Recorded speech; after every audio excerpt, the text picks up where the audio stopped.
I think, alongside being a designer, a good designer, I think I mentioned it before, they really do need to have a business acumen or somebody by their side who knows how the business functions.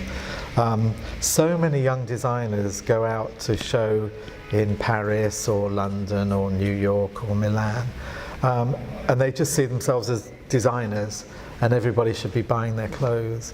It's not like that. They need to really understand delivery, price point. You know, there's a whole technical information bank that runs alongside a successful fashion designer that the designer needs to understand as well. So, you know, my suggestion is always to try and find a business partner who will cover all of those aspects.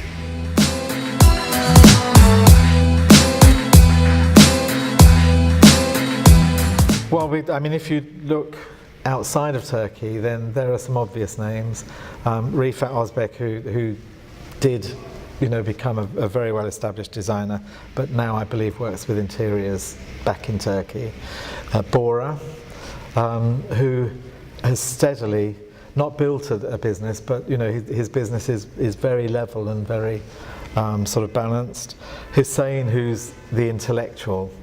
He's one of my favourite designers, but not necessarily what he puts on a rail in a shop.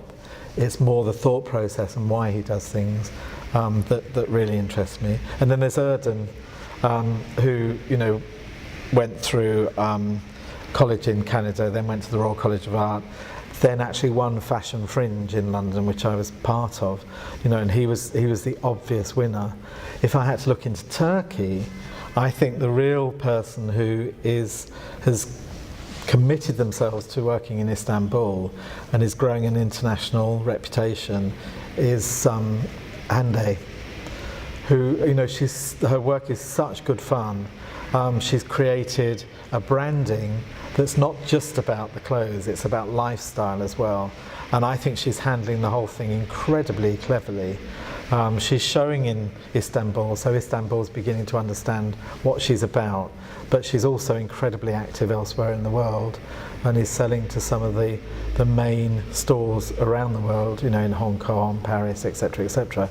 So if I had to pinpoint who I think has real potential for becoming a global brand, it's Hande.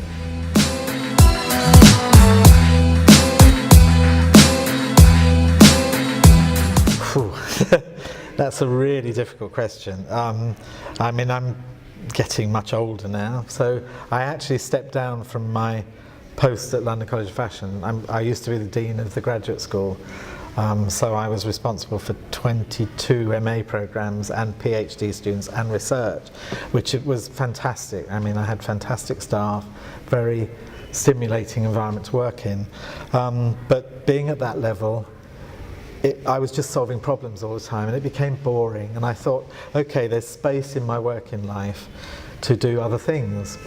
So I kept on with London College of Fashion because they asked me to be a consultant for 2 years. So I did that, and that's how I came to work over in Istanbul.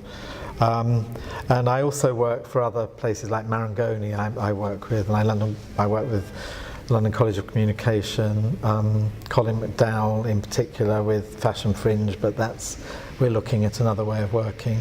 And I just find it really interesting. If I had to sit at home all the time, you know, reading a newspaper, I'd get bored to tears. So I just keep going and I can choose now, which is wonderful. And I really, really enjoy coming over to Istanbul. So there we go. That's why.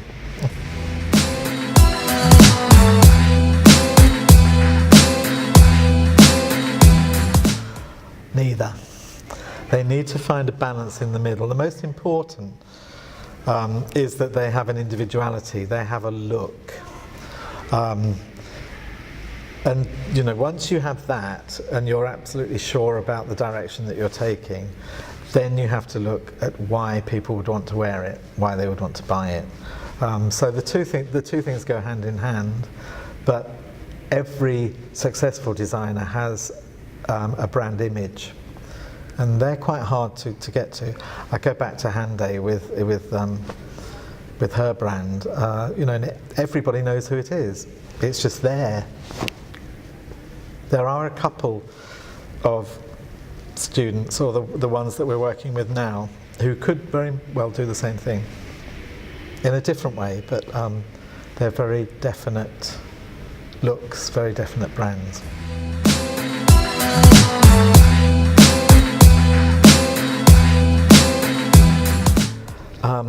I never give up. If they're really determined to succeed, and they've got this far, certainly the group that I work with, which they have been sifted through the system, they're kind of equivalent to postgraduate. Never give up, always keep trying. And it's a hard industry, it's tough out there, it's vicious, it's cutthroat. I'm making it sound awful, but it is. There's so much competition globally now, it's crazy. So they're moving into a really difficult work environment, but the best will succeed and get what they want.